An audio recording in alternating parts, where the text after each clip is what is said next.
Welcome to Essential Dynamics. I'm Derek Hudson. I developed the Essential Dynamics framework to help us understand how, as organizations, we can do better work and have it be better for the people involved. And the Essential Dynamics podcast is an opportunity to explore those ideas through deep conversations with interesting people. And I'm excited to have back on for a second time, Allie Jones. Allie, first of all, thanks for coming back. Yeah, I'm so excited to continue our conversation. And thanks for the conversation that we had last time. It was great for me. I learned a lot. I found a lot of connections between the work that you do and the work that I do. So I'm excited to continue. Maybe as we get started on this follow-up episode, if you could just take us through the different elements of Working Genius and what you're trying to do with them, or what you do with them, and then we'll pick it up from there. All right, sure. So Working Genius is a framework. It was developed by Patrick Lencioni, and it's a 20% personality test, 80% productivity tool that helps individuals and teams be able to figure out how to make work more joyful, which we all could use, right? So it's this idea that there's certain aspects of work that bring joy, energy, and fulfillment, and then other components of work that are more draining or frustrating to us. And while we have to do all sorts of work that is more fun and exciting and still have to show up well with excellence in the parts that might be more draining, we can really orient our work and our teams around those areas of our genius, that life-giving, energizing parts of work, and try to support and delegate and or create other systems to support the areas of work that might be more frustrating. And then those middle areas where we may have that level of competency, we can do it, but if our entire workday was around those areas of competency, it would end up being slowly draining and soul sucking. So real quick, just so we're kind of back on the same page, those 6 areas of genius. There's the genius of wonder, people who love seeing the potential, asking the big questions, the genius of invention, generating ideas and solutions and brainstorming ways to move forward. We have our genius of discernment, those who really use their intuition and judgment to kind of vet ideas and determine the best way forward. Our galvanizers who love to rally and inspire people into action. The genius of enablement, which is coming alongside, helping and supporting the work getting done. And finally, the genius of tenacity, those who are great at pushing things to completion, driving results, crossing things off the to-do list with excellence. I'm inspired by, I want all of those. I want to be a genius in all of those, all of the time. Tenacity makes me tired. And me too. If I lived in wonder all the time, I wouldn't get anything noticeable done, but it would be fun. So I need to not jump in these right now, but I am going to dig into them a bit more on my own for sure. Yeah. So one of the ways that you use these as an individual can understand where they get their energy from, what consumes energy, and then emphasize or try to design their life or their job around the things that really work for them. Now let's turn around the other way. And I'm reminded of a job interview that I participated in a number of years ago, where I was the chief operating officer, and I had our HR lead with me, and we were interviewing a candidate. And about 2 sentences into the conversation, prompted by some, innocent question, the candidate told us basically what worked for her.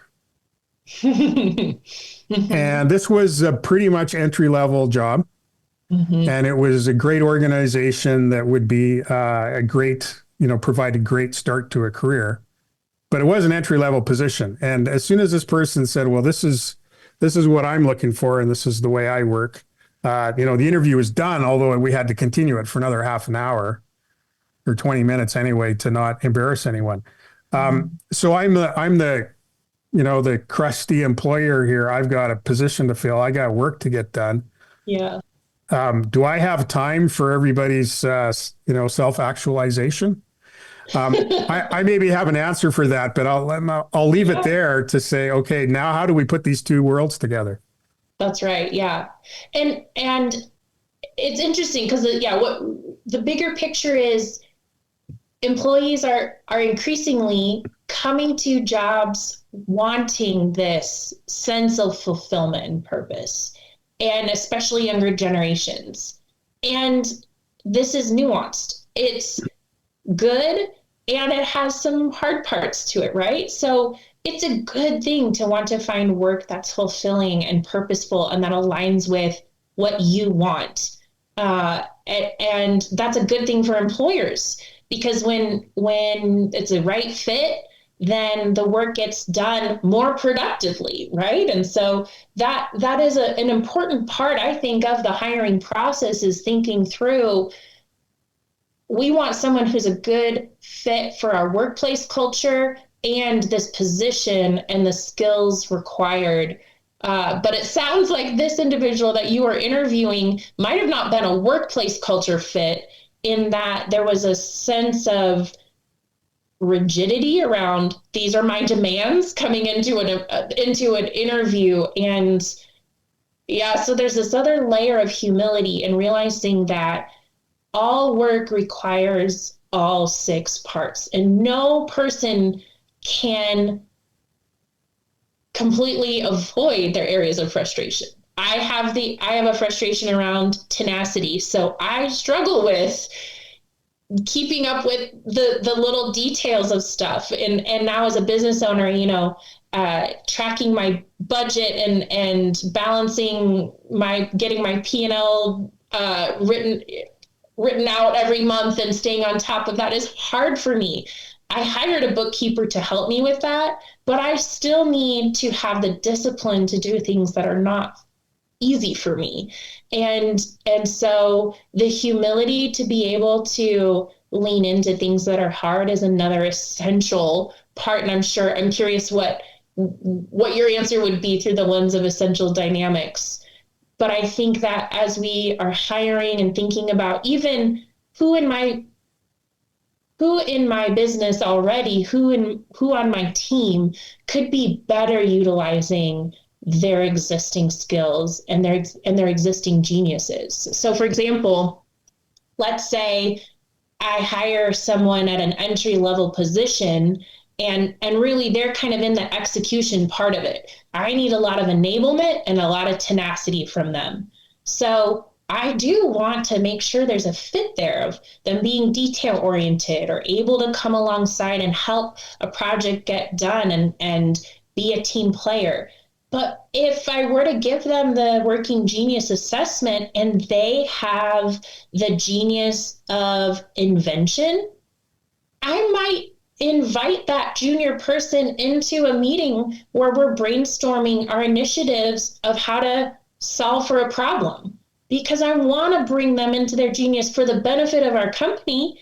And I know that's going to be bringing them fulfillment and joy and have more buy-in to their work.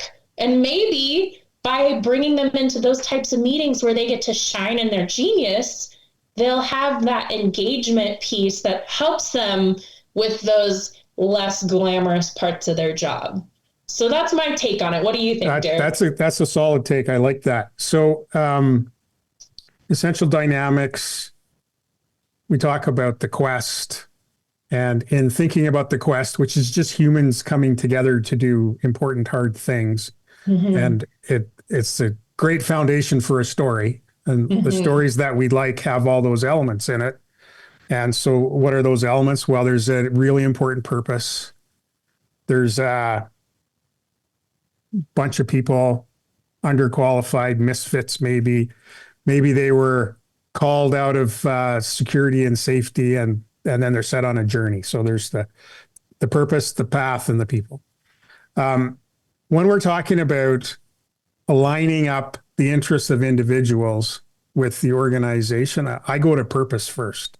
Mm. And if you care about the purpose of the organization, like if you really care, then that creates energy itself. And you're able to push through things because I really care about this. And that could be at a project level, or it could be you care about the customer and the customer's experience and receiving, the offering that your organization is making. But that's, in my mind, that's primary. And if you are you're working in an area where you've got the frustrating part of those aspects, you're not the genius, but there's a purpose, then, you can fight through and you can do it. That's right. So that's one thing. Same organization, and it was the Economic Development Organization that the city of Edmonton owned. I remember another interview where we asked someone, why do you want to work here? And it was for an accounts payable clerical position. And this was an experienced woman who'd done a lot of things in her life, but she said, I love this city. I love what you're doing here. I want to be part of it. And this is something that I can do. Love that. And so we hired her. We didn't hire the other one. We hired her. And so there's that aspect to it. The other part that Essential Dynamics just puts right in front of us is for each of the idea of purpose and path and people, there's an inherent dynamic tension. Mm-hmm. And on the purpose side, it's that we actually don't just have one purpose, that we have competing purposes. So I call it purpose X and purpose Y. And we're trying to do something, but we also have to do this other thing, and it's hard to do both. For example, it's hard to really deliver value to your customer at a price that they're thrilled to have, and then pay your employees at a wage that they love to have. Mm-hmm. And that's hard. So that there's two purposes you got to accomplish in both. The nice thing about that dynamic tension is that then demands creative solutions. Maybe you have to do something even better to be able to do those two things. So that's the purpose tension. The path tension is that there are things that drive our work forward, and we call those drivers. And then there are things that hold our work back, and those are constraints. And it might be a physical capacity, it might be shortage of materials, it might be some regulation or policy inside or outside the organization that makes it harder to do our stuff. But there's that tension, and that's a lot of what leaders and consultants try to do is like, how do we get this machine to make the stuff faster? But the third tension is the people tension, and in my mind, it's always the same thing. And it's the tension between the individual and the needs of the individual and the group. And so the individual wants to be sort of in charge of, their own experience. They want to, as we said before, develop their own skills. They want to work in areas that provide them energy. They want to self-actualize and, have sort of autonomy over the things that happen in their life. And that's every person should want that. On the other hand, we got a machine that's trying to make something here, and we need people to play a role in that. And so we need some conformity and some cooperation. And the way I like to think about it is that I've been in organizations that have basically said this. It's like we want our people to be creative and innovative. We want them to think outside the box. We want them to be self-motivated, and we want them to keep all the rules and not ask for much money. Yeah. And so that's the tension. And so when I think about working genius, let's go to the leader's side. Mm-hmm. You're building an organization, you're hiring people, you're putting them into responsibilities. They're working together. And I need people to do the things to create the value, and I need some degree of conformity and compliance. But I also recognize that when people get that return of energy, if they are aligned with the purpose, I don't have to supervise them as carefully. I don't have to worry about motivating them. So how can Working Genius or any other tools you know about help us, get that balance between the individual and the group? Yeah. So I feel like Working Genius, when implemented in the way that I see it as working, could really help bring the two sides together, because it starts out as, you take this test, you get your individual results. But the way that Patrick Lencioni built it was really for teams. And so then you bring in a consultant, or you put everyone's on, up on a board, and we have a map of everyone's geniuses and everyone's frustrations. And a couple things just to kind of tease out to see how this can play out with that tension you're naming between the individual and the team. The leader has a bigger impact on the whole team. So if your areas of genius, your meetings that you're leading, and the initiatives and the way you think about approaching work, you're naturally going to see it through the lens and gravitate towards your geniuses. And that's what's going to be valued more highly than any other person on the team. So again, that self-awareness and that curiosity of how is my geniuses showing up in how I'm leading, and what are the strengths of that help this succeed? But then where might there be some blind spots? For example, a lot of visionary leaders tend to have a genius around invention. And so they're going to be the kind of person that's like, oh, what if we did it this way? And that's great. That's probably what led you to starting your business or getting to your position of leadership to begin with. But then in a meeting where we're talking about an event that's happening in 2 weeks, and you're coming at, oh, what if we did this? And it's a new idea when we're trying to finalize the guest list and run a show figured out. That genius is not important. So the what's the word? I think the phrase is the what of your genius is just as important as the when of your genius. Okay. And so for you as a leader, being able to regulate and see, what does the work require? We're trying to land the plane on this project here. So I'm going to pull back on my genius of ideation because my team is trying to implement this. And so that's kind of one piece I wanted to name. And then when you're thinking about, again, that map, and if you have a team of 6 or 7 people, putting everyone's geniuses and frustrations all out on where does this play out of, we've got a lot of people in tenacity that around a genius, and then maybe a lot of frustration around wonder and invention. We don't want to sit around and we want to get stuff done. We don't want to sit and have our head in the clouds. So we're really good. It's figuring out as a team, where are our gaps and where are our strengths? And then oftentimes within a team, there might be an outlier. There's a person in a role that is requiring a certain types of geniuses, and maybe that's their area of competence, but their geniuses are actually in different places. Or a lot of the team has similar geniuses, and then one team member is kind of like out in a completely different area.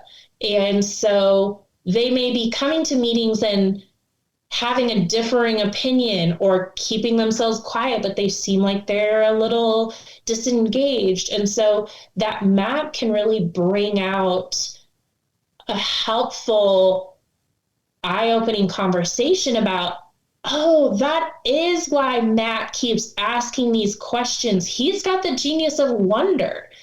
One of the gifts of this framework is compassion and self-kindness. We can let go of our own judgment of like, gosh, why is he such a jerk? He's always asking these questions and like getting in the way of us trying to just get stuff done.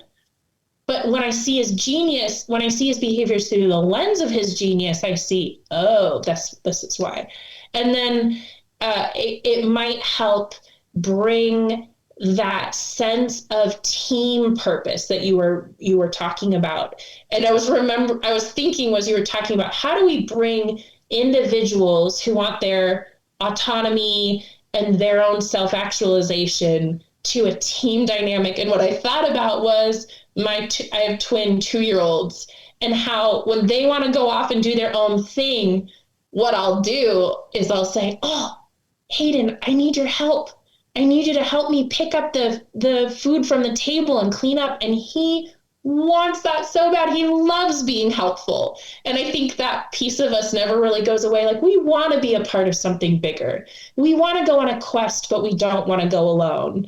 And so by bringing in their genius and saying, we need your help in your areas of genius here. And I think that's such an empowering thing we can do as leaders, to bring the individual fulfillment and the team needs together.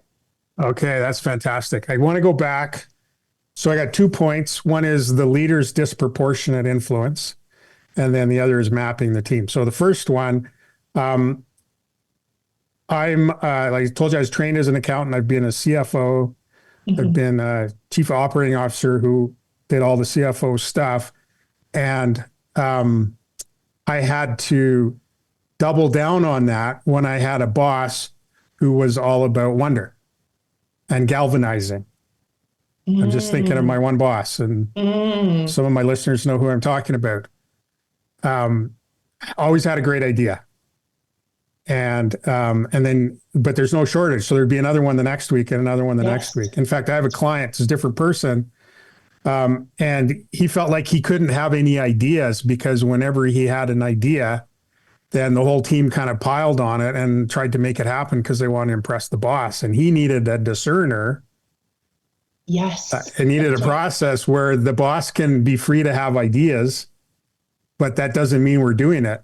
Mm-hmm. And you need to filter it through. So I found myself playing to different strengths or different roles based on what was needed in the room, mm-hmm. and particularly how to temper my boss. I'm not as much on enablement and tenacity, except for when I'm the CFO. Then I got to do those things, and I do them, and I get my energy from the overall, progress of the company.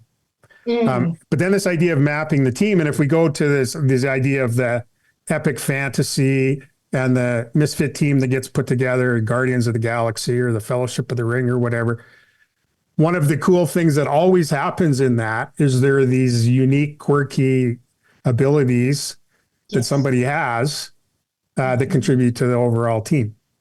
So even for people who don't take the time to dig into the specifics of working genius, mm-hmm. in a group, we're always looking for the particular interests and skills that people can bring to bear for 2 reasons. One is that'll engage them. And second, you always get a better product. That's right.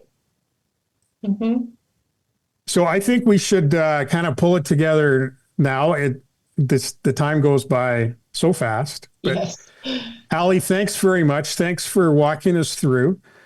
Is there any final thing you want to say to our audience about all the stuff that you have to offer here? No, I just so enjoyed our conversation. And if you want to learn more about working genius, again, it's Patrick Lencioni. He's got his own stuff, and feel free to deep dive on his podcast and book and all of that. But if you want someone who's a certified guide to either help you unpack that in your own career or in a team dynamic to facilitate a conversation about that, I'd love to start a conversation with you. So you can head to alliejones.com and check me out, and let's chat a little bit more about what your working geniuses are and how we can bring that into the world more.